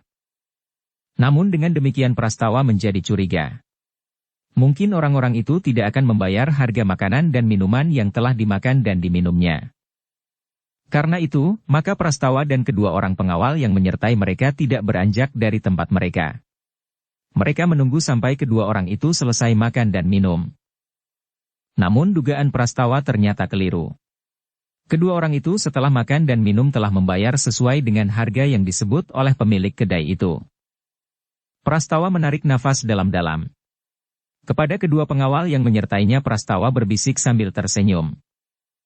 Aku salah duga. Apakah kau cemas bahwa orang-orang itu tidak akan membayar? Salah seorang dari kedua pengawal itu juga berbisik. Prastawa mengangguk, ia masih tersenyum. Kedua pengawal itu pun tersenyum pula tanpa memandang kepada kedua orang yang asing itu. Tetapi demikian kedua orang itu keluar dari kedai itu, maka Prastawa pun dengan cepat telah membayar harga makanan dan minuman mereka. Kemudian dengan cepat pula keluar dari kedai itu, agar mereka tidak kehilangan pengamatan terhadap kedua orang itu. Ketika ketiganya keluar dari kedai, ternyata kedua orang itu sudah tidak nampak lagi. Namun Prastawa justru melihat punggung Gelagah Putih dan Sabung Sari. Sabung Sarilah yang sempat berpaling meskipun sudah agak jauh. Ia mengangkat tangannya dan mengacungkan ibu jarinya. Prastawa menarik nafas panjang. Ternyata Gelagah Putih dan Sabung Sari telah mengambil alih pengamatan mereka terhadap kedua orang asing itu. Tetapi kedua orang itu memang tidak berbuat sesuatu. Agaknya mereka hanya mendapat tugas untuk melihat-lihat keadaan tanpa memancing persoalan. Sementara itu Prastawa dan kedua orang pengawal yang menyertainya berjalan menuju ke pintu gerbang pasar. Agaknya pasar itu telah menjadi semakin lengang. Meskipun masih ada beberapa orang yang menunggui dagangannya yang tersisa, serta masih juga ada pembeli yang kesiangan, namun sebagian besar telah mulai membenahi dan membungkus dagangan mereka. Meskipun demikian, beberapa orang pandai besi masih nampak sibuk dengan pekerjaan mereka. Suaranya masih berdentangan bersahut-sahutan. Beberapa orang masih duduk-duduk di sebelah-menyebelah bengkel dari para pandai besi itu, menunggu pesanan alat-alat pertanian yang mereka pesan itu diselesaikan. Dalam pada itu, Gelagah Putih dan Sabung Sari masih saja mengikuti dan mengamati dua orang asing yang berjalan meninggalkan lingkungan pasar itu. Dengan nada rendah Sabung Sari bertanya, dari mana keduanya mendapat uang yang dipergunakannya untuk membayar harga makanan dan minuman di kedai itu? Gelagah Putih mengangguk-angguk. Ia pun melihat bagaimana kedua orang itu minum dan makan berlebihan, meskipun dari luar kedai. Sebagaimana Prastawa yang melihat langsung bagaimana keduanya menghabiskan minuman dan makanan yang terlalu banyak menurut takaran orang kebanyakan, ia pun mengira bahwa kedua orang itu tidak akan membayarnya. Tetapi dugaan itu keliru. Kedua orang itu membayar harga makanan dan minuman sebagaimana seharusnya. Sebelum Gelagah Putih menjawab, maka Sabung Sari itu bergumam lirih. Apakah mereka memang dibekali uang oleh para pemimpin di perkemahan, atau mereka mengambil sendiri di rumah-rumah orang kaya? Tetapi tentu tidak di tanah perdikan menoreh, jawab Gelagah Putih. Karena selama ini tidak pernah ada laporan perampokan yang terjadi di tanah perdikan ini. Kita belum tahu, apakah di Kademangan di sebelah bukit juga tidak pernah terjadi perampokan. Sudah beberapa hari kita tidak berhubungan dengan Kademangan sebelah, sahut Sabung Sari. Gelagah Putih mengangguk-angguk. Tetapi ia tidak menjawab. Dilihatnya kedua orang yang mereka ikuti itu berhenti di tengah-tengah bulak. Kenapa mereka berhenti? Desis Gelagah Putih. Sabung Sari menarik nafas dalam-dalam. Berdua dengan Gelagah Putih keduanya tidak dapat berhenti dan apalagi kembali, karena jika demikian maka kedua orang yang berhenti dan berpaling itu tentu akan menjadi curiga. Nampaknya keduanya memperhatikan kita, berkata Sabung Sari kemudian. Ya, jawab Gelagah Putih. Mungkin mereka merasa bahwa kita sedang mengikuti mereka. Apa boleh buat? Keduanya memang tidak berhenti. Gelagah Putih dan Sabung Sari berjalan terus, seakan-akan mereka tidak bersangkut paut dengan kedua orang yang berhenti di tengah-tengah bulak itu. Sabung Sari dan Gelagah Putih menjadi semakin berdebar-debar ketika kedua orang itu nampaknya melihat ke kanan dan ke kiri, seakan-akan sedang meyakinkan bahwa tidak ada orang lain kecuali mereka berdua dan dua orang yang sedang lewat itu. Kita memang pantas berhati-hati, berkata Gelagah Putih. Ya. Agaknya keduanya justru menunggu kita, sahut Sabung Sari sambil mengerutkan dahinya. Namun keduanya berjalan terus. Mereka menjadi semakin berhati-hati ketika kedua orang itu kemudian mengambil jarak yang satu dengan yang lain. Keduanya berdiri di sisi jalan yang berlawanan. Gelagah Putih dan Sabung Sari masih berjalan terus. Semakin lama semakin dekat. Namun mereka pun menjadi semakin berhati-hati. 2 langkah dari kedua orang itu, salah seorang dari mereka telah menyapa. Kisanak. Apakah Kisanak baru pulang dari pasar? Kedua orang itu mengangguk-angguk. Seorang yang lain kemudian telah bertanya pula. Untuk apa Kisanak pergi ke pasar? Hanya sekedar melihat-lihat, Kisanak, jawab Sabung Sari. Apakah kalian berdua termasuk saudagar atau bebahu tanah perdikan ini, atau bebahu padukuhan, atau belantik ternak? Gelagah Putih termangu-mangu. Namun kemudian jawabnya. Tidak Kisanak. Kami adalah petani biasa. Seorang di antara mereka melangkah setapak maju. Dipandanginya Gelagah Putih dan Sabung Sari. Keduanya memang tidak nampak seperti seorang saudagar atau seorang bebahu tanah perdikan. Tetapi pandangan mata kedua orang muda itu pun menunjukkan bahwa mereka bukan petani kebanyakan, yang tidak banyak mengetahui persoalan yang terjadi di tanah perdikan menoreh. Karena itu, maka seorang di antara mereka berkata, Kisanak. Ada 2 kepentingan kami menghentikan Kisanak. Yang pertama, kami memerlukan uang. Kami telah kehabisan uang karena kami baru saja kalah berjudi di pasar. Uang kami sedikit yang tersisa telah kami pergunakan untuk makan karena kami hampir kelaparan. Yang kedua, kami ingin mempersilahkan kalian berdua singgah di rumah kami.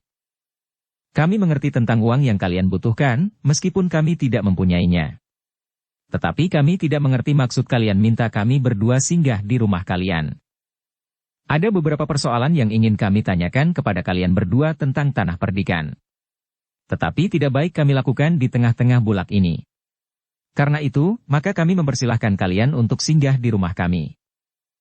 Di mana rumah kalian? Bertanya Sabung Sari. Ikuti saja kami. Kalian akan sampai ke rumah kami, jawab salah seorang di antara kedua orang itu. Jangan begitu, sahut Sabung Sari. Kami adalah orang-orang tanah perdikan. Kami mengetahui segala sudut tanah ini. Tetapi kedua orang itu nampaknya menjadi tidak sabar. Seorang di antara mereka menjadi semakin kasar. Sudahlah. Jangan banyak cakap. Ikuti kami, dan jangan berbuat sesuatu yang dapat mencelakakan kalian sendiri. Aku tetap tidak mengerti. Untuk apa kalian memaksa kami singgah di rumah kalian, sementara kalian tidak mau menunjukkan di mana rumah kalian, sahut Gelagah Putih. Sekali lagi aku memperingatkanmu. Jangan membuat persoalan, karena hal itu akan menjerat lehermu sendiri, geram salah seorang dari kedua orang itu. Tetapi Sabung Sarilah yang menjawab. Kalian aneh Kisanak. Kalian hanya berdua. Kami juga berdua. Jangan menakut-nakuti kami Kisanak. Karena kami juga laki-laki seperti Kisanak. Jangan membunuh diri, berkata salah seorang dari mereka.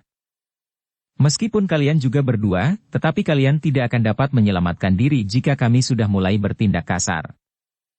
Kalian memang sudah berbuat kasar. Kami berada di bumi kami sendiri. Apapun yang terjadi, kami berada di pihak yang benar. Sementara kalian berusaha memaksakan kehendak kalian atas kami, jawab Sabung Sari. Kedua orang itu menjadi sangat marah. Dengan garang seorang di antaranya berkata, Baiklah. Kalian telah jemu hidup. Jika kalian berkeras untuk tidak mau mengikuti kami dan singgah di rumah kami barang sebentar, maka kalian tidak akan sempat menyesali kesombongan kalian itu. Mayat kalian akan diketemukan orang yang pulang dari pasar kesiangan. Mereka akan mengenali kami. Mereka akan membawa kami kepada keluarga kami seandainya kami tidak sempat pulang sendiri. Tetapi kalian tidak dikenal di sini. Jika kalian yang mati, maka mayat kalian akan dikubur di kuburan tua itu tanpa pertanda apapun juga, geram Gelagah Putih. Kedua orang itu memang menjadi tidak sabar lagi. Dengan kemarahan yang membayang di wajah mereka, maka keduanya segera mempersiapkan diri. Seorang menghadapi Gelagah Putih, dan seorang yang lain menghadapi Sabung Sari. Namun dalam pada itu Gelagah Putih dan Sabung Sari pun telah bersiap pula sepenuhnya untuk menghadapi kedua orang itu. Ketika kedua orang itu mulai bergeser, maka Gelagah Putih dan Sabung Sari pun juga mengambil jarak. Sementara orang yang berdiri berhadapan dengan Gelagah Putih itu bertanya, "Siapa namamu?" "Apakah itu penting?" bertanya Gelagah Putih. "Setidak-tidaknya aku tahu, siapa yang aku bunuh hari ini," jawab orang itu. "Namaku Berancak," jawab Gelagah Putih. "Aku tahu kau berbohong," orang itulah yang menggeram. Sementara Sabung Sari tiba-tiba saja berteriak, "Benar, ia berbohong. Namanya Pogok dan namaku Gancar." "Kau kira kami percaya?" "Kalian memang telah berbohong," jawab orang itu. "Heh, apakah kau pernah mendengar nama Pogok dan Gancar?" desak Sabung Sari. "Kalian dapat menyebut nama apa saja. Aku memang tidak perlu mempertanyakan nama kalian," berkata orang itu pula. "Bagus," sahut Sabung Sari. "Jika demikian maka kami pun tidak akan bertanya nama kalian sekarang. Kalian tentu tidak akan mengatakannya dengan benar. Tetapi jika kalian mati tanpa nama, maka tidak seorang pun yang akan pernah dapat menunjukkan kepada keluargamu, di mana kau dikuburkan." Kedua orang itu agaknya tidak ingin berbicara lagi. Keduanya segera mulai bergerak untuk benar-benar bertempur. Gelagah Putih dan Sabung Sari pun segera telah bersiap pula untuk menghadapi mereka. Keduanya bergeser semakin menjauh, agar mereka dapat bertempur di tempat yang lebih lapang. Sejenak kemudian, maka lawan Gelagah Putih itu telah meloncat menyerang. Kakinya lah yang terjulur menggapai lambung Gelagah Putih. Tidak terlalu keras, sementara Gelagah Putih pun hanya bergeser selangkah. Namun tiba-tiba saja orang itu melenting menerkam dengan kedua tangannya. Jari-jarinya terbuka seperti kuku jari-jari seekor elang yang menerkam lawannya. Gelagah Putih terpaksa sekali lagi melenting menghindar. Tetapi ia sudah siap menghadapi serangan-serangan berikutnya. Seperti seekor elang, maka lawannya kemudian menyambarnya. Tubuhnya bagaikan melayang di udara, sementara kedua tangannya mengembang. Tetapi kemudian tiba-tiba saja tubuhnya berkerut, melenting dengan kaki yang terjulur lurus mengarah ke dada. Orang itu agaknya memang tidak memakai ancang-ancang. Ia langsung mengerahkan kemampuannya pada tataran yang tinggi. Agaknya ia memang ingin dengan cepat menyelesaikan pertempuran itu. "Hanya ada dua pilihan," berkata orang itu. "Kau ikut aku ke rumahku, atau kau mati di sini." Namun Gelagah Putih menjawab, "Aku tidak mau kedua-duanya. Tetapi aku justru menawarkan kesempatan kepadamu. Menyerah dan aku bawa menghadap Ki Gede, atau mati dan dikuburkan di kuburan tua di lereng pegunungan itu." "Iblis kau," geram orang itu. Tetapi orang itu terkejut. Seperti seekor burung sikatan, tiba-tiba saja Gelagah Putih menyerang. Ujung jari-jarinya mematuk dengan cepat seperti paruh seekor burung sikatan menyambar belalang. Dengan serta-merta orang itu pun meloncat jauh surut untuk mengambil jarak. Ia tidak mengira bahwa anak muda itu dapat bergerak demikian cepatnya. Hampir saja tusukan ujung jari anak muda itu mengenai lambungnya. Gelagah Putih tidak tergesa-gesa memburunya. Tetapi ia melangkah maju mendekat. Dengan demikian, maka sejenak kemudian keduanya telah terlibat dalam pertempuran yang sengit. Orang dari perkemahan itu sama sekali tidak mengira bahwa di jalan bulak panjang itu ia bertemu dengan anak muda yang memiliki ilmu yang tinggi. Ketika ia tiba-tiba saja teringat bahwa perkemahannya ingin mendapat sedikit keterangan tentang bajang bertangan baja, maka timbullah keinginannya untuk menangkap dua orang anak muda yang nampak agak lain dari para petani kebanyakan, dan membawanya ke perkemahan. Jika keduanya termasuk pengawal tanah perdikan atau bebahu padukuhan, apalagi bebahu tanah perdikan, mungkin mereka tahu serba sedikit tentang hilangnya bajang bertangan baja, atau tentang kematian Putut Sawega, atau persoalan-persoalan lain yang akan dapat memberikan gambaran yang lebih luas tentang tanah perdikan dan kekuatannya. Tetapi untuk menangkap anak-anak muda itu tidak semudah yang diduganya. Ternyata keduanya mampu memberikan perlawanan yang berat bagi kedua orang perkemahan itu. Seperti Gelagah Putih, maka Sabung Sari pun telah bertempur pula dengan kerasnya. Lawannya yang ingin dengan cepat menguasainya telah menyerangnya dengan segenap kemampuan yang ada padanya. Dengan demikian maka Sabung Sari pun harus mengimbanginya pula. Benturan-benturan kekuatan pun segera terjadi. Mula-mula Sabung Sari memang terdesak surut. Tetapi, lawannya semakin lama justru menjadi semakin berdebar-debar.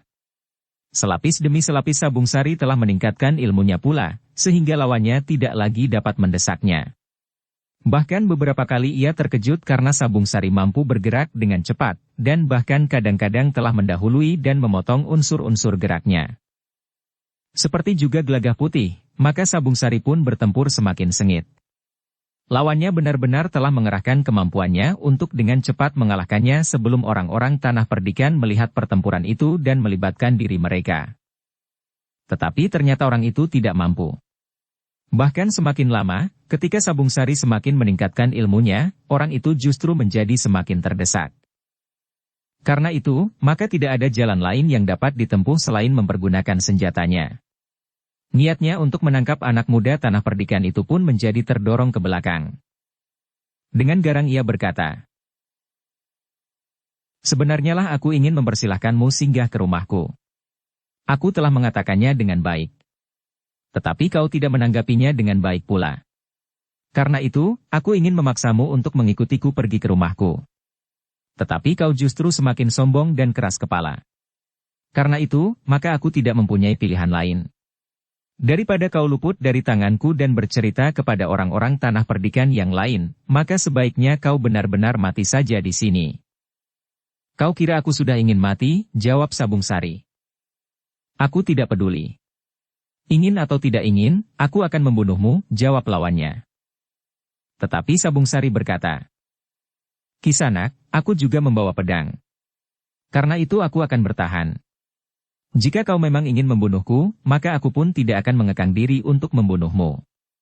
Namun aku masih mempunyai niat untuk membawamu hidup-hidup menghadap Ki Gede Menoreh.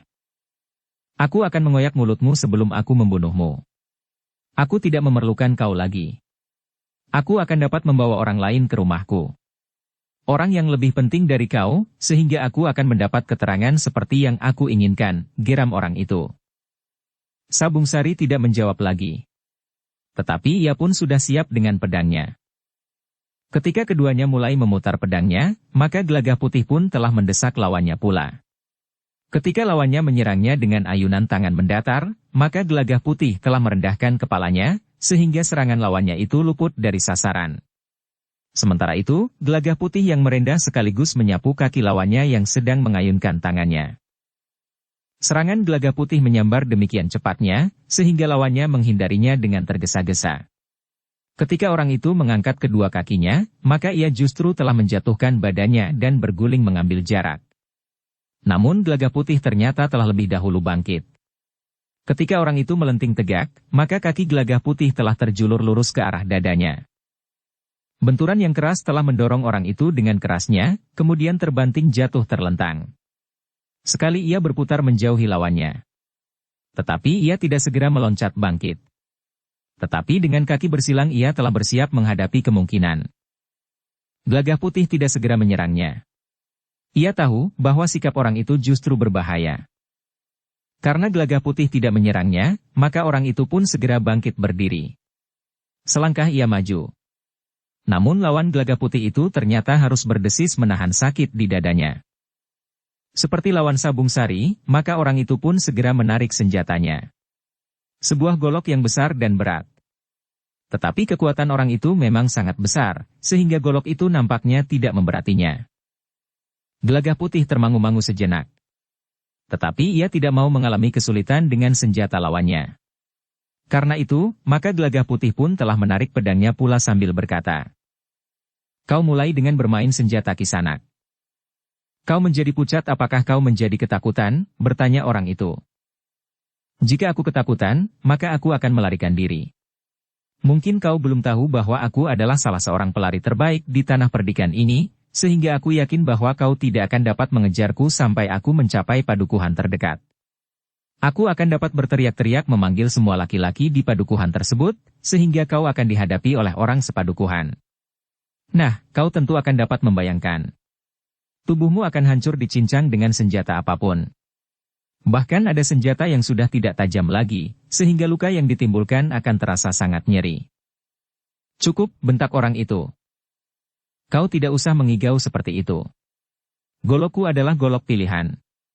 Peninggalan kakekku, seorang yang ditakuti oleh semua orang di sepanjang lereng Gunung Kendeng. Apakah kakekmu juga sering menyamun sebagaimana kau lakukan? Bertanya Gelagah Putih. Kau gila. Aku bukan penyamun, teriak orang itu. Baru saja kau minta uang dari kami berdua, jawab Gelagah Putih. Itu tidak penting. Yang penting aku minta singgah di rumahku. Itu saja. Gelagah Putih tertawa. Katanya. Apapun yang kau katakan, tetapi kau sudah berusaha menyamun kami. Orang itu menjadi sangat marah. Ia tidak menjawab lagi. Tiba-tiba saja ia meloncat menyerang dengan garangnya. Goloknya yang berat itu terayun mengerikan. Bahkan semburan anginnya telah menerpa kulit Gelagah Putih yang berhasil menghindarinya. Tetapi Gelagah Putih tidak menjadi gentar. Bahkan ketika ia melihat orang itu mengayunkan goloknya yang besar dan berat itu, dengan ungkapan tenaga dalamnya yang tersalur lewat tangan dan pedangnya, maka kedua orang itu telah beradu kekuatan. Yang terjadi adalah benturan yang sangat keras. Kekuatan lawan Gelagah Putih itu memang sangat besar. Tetapi Gelagah Putih adalah orang yang berilmu sangat tinggi. Tenaga dalamnya yang tersalur pada genggaman tangannya serta daun pedangnya, telah membentur kekuatan lawannya yang sangat besar. Sehingga dengan demikian maka kedua senjata yang beradu itu telah melontarkan bunga-bunga api yang memercik dan memancar berhamburan di sekitarnya. Tangan Gelagah Putih memang tergetar. Tetapi dengan cepat ia sudah menguasai pedangnya sepenuhnya. Sementara itu, lawannya telah meloncat jauh surut. Meskipun goloknya masih di tangannya, namun hampir saja goloknya itu terlepas. Telapak tangannya terasa panas bagaikan tersengat api. Benturan yang terjadi itu memang terlalu keras. Untuk beberapa saat golok yang besar itu tertunduk di sisi tubuh lawan Gelagah Putih. Sambil menyeringai menahan pedih ia menggeram. Kau memang anak iblis. Gelagah Putih mulai menggerakkan pedangnya pula. Sementara itu lawannya masih bergeser surut ketika Gelagah Putih mulai melangkah maju. Bahkan lawannya itu telah memindahkan goloknya di tangan kirinya, sementara ia meniup telapak tangan kanannya yang bagaikan tersentuh bara. Kekuatan iblis dari manakah yang kau warisi itu? Geram lawan Gelagah Putih itu. Kau kira kau kenal dengan iblis? Atau barangkali iblis bagimu adalah kekuatan tertinggi yang pantas diwarisi? Bertanya Gelagah Putih. Tetapi itu bukan pertanda kemenanganmu. Aku ternyata telah lengah, karena aku tidak memperhitungkan kekuatan yang kau warisi dari iblis itu. Gelagah Putih tidak menghiraukan lagi. Tetapi pedangnya mulai merunduk dan bergetar. Katanya. Sekali lagi aku peringatkan. Menyerahlah. Orang terakhir dari pasar masih akan lewat jalan ini. Apapun yang akan kau lakukan, maka kau akan dapat kami tangkap dan kami bawa menghadap Ki Gede Menoreh. Meskipun kau digerakkan oleh tangan 1000 iblis, kau tidak akan dapat menangkap aku. Jangan terlalu sombong. Tetapi ingat, bahwa aku memang akan menangkapmu hidup-hidup. Kecuali jika kau membunuh dirimu sendiri. Sudah tentu bahwa itu sama sekali bukan tanggung jawabku. Aku pun tidak akan merasa kehilangan jika kau mati di sini, berkata Gelagah Putih. Orang itu telah menggenggam goloknya di tangan kanannya lagi. Ia pun segera bersiap-siap untuk bertempur antara hidup dan mati. Sementara itu, Sabung Sari dan lawannya pun bertempur semakin sengit pula. Keduanya telah meningkatkan ilmu mereka semakin tinggi. Ilmu pedang lawan Sabung Sari itu ternyata cukup mapan. Tetapi menghadapi Sabung Sari, dalam waktu yang terhitung singkat orang itu mulai terdesak. Ilmu pedangnya yang mapan sama sekali tidak mampu menggoyahkan ilmu Sabung Sari. Bahkan rasa-rasanya pedang Sabung Sari mampu memotong setiap ayunan pedang lawannya, sehingga lawannya merasa kehilangan kesempatan sama sekali. Semakin lama maka lawannya pun menjadi semakin terdesak. Tetapi ia tidak segera ingin menyerah. Dengan segenap kemampuannya ia masih berusaha untuk menghentakkan ilmunya. Tetapi apapun yang dilakukannya, ia tidak mampu mengatasi ilmu pedang Sabung Sari. Ketika ia memaksakan diri untuk menembus pertahanan Sabung Sari, maka yang terjadi justru sebaliknya. Ujung pedang orang itu sama sekali tidak mampu menggapai tubuh Sabung Sari. Ketika ujung pedang itu mematuk lurus, Sabung Sari telah meloncat ke samping. Demikian kakinya melontarkan tubuhnya, maka pedangnya telah terayun pula. Orang itu berteriak marah sekali. Ia merasakan sengatan ujung pedang Sabung Sari di lambungnya. Meskipun tidak terlalu dalam, namun ujung pedang itu telah mengoyak kulitnya. Darah telah mengalir, sehingga pertempuran itu pun akan menjadi semakin garang. Tetapi Sabung Sari masih berkata, "Masih ada kesempatan untuk menyerah. Jika kau menyerah maka kau akan tetap hidup." "Persetan kau," geram orang itu. "Aku akan membunuhmu." Sabung Sari tidak sempat menjawab. Orang itu pun segera meloncat menyerang dengan garangnya. Namun bagaimanapun juga kemampuannya tidak berada di atas kemampuan Sabung Sari. Karena itu, semakin lama ia justru menjadi semakin terdesak. Ujung pedang Sabung Sari sekali lagi menyentuh kulitnya. Pundaknya telah terluka pula. "Kau tidak akan dapat melarikan diri," kata Sabung Sari. "Hanya ada dua pilihan. Menyerah atau mati." Orang itu tidak menjawab. Memang terbersit penyesalan-penyesalan di hatinya. Sebenarnya berdua mereka hanya ditugaskan untuk mengamati keadaan. Tetapi atas kehendak mereka sendiri, mereka ingin membawa dua orang yang dianggapnya akan dapat memberikan beberapa keterangan. Namun ternyata dua orang yang dijumpainya itu adalah dua orang yang berilmu tinggi, sehingga mereka telah terjebak dalam kesulitan. Sebenarnya lah mereka tidak dapat berbuat sesuatu. Ketika lawan Sabung Sari itu masih berusaha untuk mengerahkan sisa-sisa kemampuannya, maka lawan Gelagah Putih telah terdorong beberapa langkah surut. Bahkan kemudian ia pun telah jatuh terguling masuk ke dalam parit, yang airnya gemercik tidak lebih dalam dari mata kaki. Orang itu mengaduh tertahan. Meskipun agak mengalami kesulitan, namun ia mencoba bangkit. Tetapi demikian ia berdiri, maka kakinya yang goyah telah tergelincir dan sekali lagi terjatuh ke dalam parit. Ketika kemudian ia bangkit lagi, maka air parit itu telah menjadi kemerah-merahan. Ternyata orang itu telah terluka pula, sehingga darah pun telah mewarnai air di parit itu. Dengan demikian maka luka itu pun menjadi sangat pedih. Sekali-kali ia harus berdesis. Meskipun demikian, orang itu masih berniat untuk bertempur. Goloknya yang besar masih berada di tangannya. Sejenak kemudian orang itu sudah memanjat tanggul parit yang rendah. Sambil memutar goloknya ia masih berkata lantang. "Kau memang tidak tahu diri. Kau memang harus mati." Tetapi Gelagah Putih tidak menyahut. Selangkah ia maju dengan pedang yang bergetar di tangannya. Orang yang basah kuyup itu bergerak maju. Ia sudah tidak berada di tanggul lagi. Goloknya yang besar sudah mulai berputar. Tetapi tenaganya yang sudah terkuras serta darahnya yang mengalir semakin deras semakin banyak dari tubuhnya, membuat tenaganya menjadi surut. Sementara itu Gelagah Putih masih tetap segar. Kedua orang dari perkemahan itu pun kemudian menyadari bahwa mereka benar-benar telah terjebak. Mereka memang tidak mempunyai pilihan lain kecuali menyerah atau mati. Sementara itu, Gelagah Putih dan Sabung Sari telah menekan lawan-lawannya semakin keras. Keduanya sama sekali sudah tidak mempunyai kesempatan. Luka di tubuh mereka justru telah bertambah lagi. Goresan-goresan ujung pedang meskipun tidak terlalu dalam, tetapi semakin lama semakin menjadi semakin banyak. Ternyata bagaimanapun juga, kedua orang itu masih belum ingin mati. Karena itu, ketika mereka benar-benar sudah kehabisan tenaga, maka mereka tidak mempunyai pilihan. Yang dapat mereka lakukan satu-satunya adalah menyerah. Karena itu, ketika Gelagah Putih sekali lagi meneriakkan tawaran untuk menyerah, maka kedua orang dari perkemahan itu pun telah meloncat mengambil jarak. Dengan serta-merta mereka pun telah melepaskan senjata mereka. "Kami menyerah," berkata salah seorang dari mereka. Gelagah Putih dan Sabung Sari tidak memburu. Apalagi ketika mereka sudah meletakkan senjata mereka. Bahkan keduanya sempat memperhatikan sekitar mereka. Ternyata jalan itu masih tetap sepi. Namun sebenarnya lah dari kejauhan ada 1-2 orang yang memperhatikan pertempuran itu. Orang yang pulang dari pasar dan melihat pertempuran itu, tidak berani meneruskan perjalanan mereka. Mereka hanya berani memperhatikannya dari kejauhan saja. Ketika dua orang pengawal yang meronda melihat pertempuran itu, maka untuk beberapa saat mereka memperhatikan dengan seksama.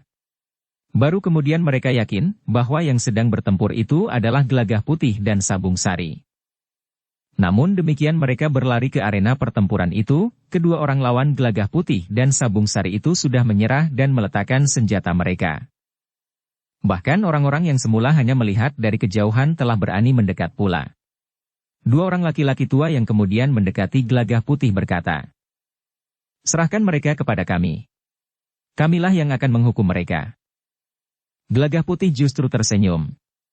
Katanya, "Biarlah mereka dibawa menghadap Ki Gede, Kek." "Buat apa mereka harus dibawa menghadap Ki Gede? Serahkan orang-orang itu kepada kami," berkata seorang yang lain. Tetapi Gelagah Putih menggeleng. Dengan nada berat ia berkata, "Sudahlah Kisanak. Tinggalkan orang-orang ini. Bukankah kalian sudah kesiangan?" Kepada kedua orang pengawal yang mendekat itu Gelagah Putih berkata, "Marilah. Kita bawa mereka menghadap Ki Gede. Tetapi apakah kalian tidak melihat Prastawa?" "Ya. Tadi Prastawa dan dua orang kawan ada di pasar. Ketika kami menyusuri jalan ini, mereka masih ada di padukuhan itu," jawab salah seorang pengawal itu. Gelagah Putih mengangguk-angguk. Katanya, "Sebaiknya ia diberitahu tentang hal ini." Bersambung ke bab 409. Dukung kami dengan subscribe, follow, like, komen dan share. Terima kasih.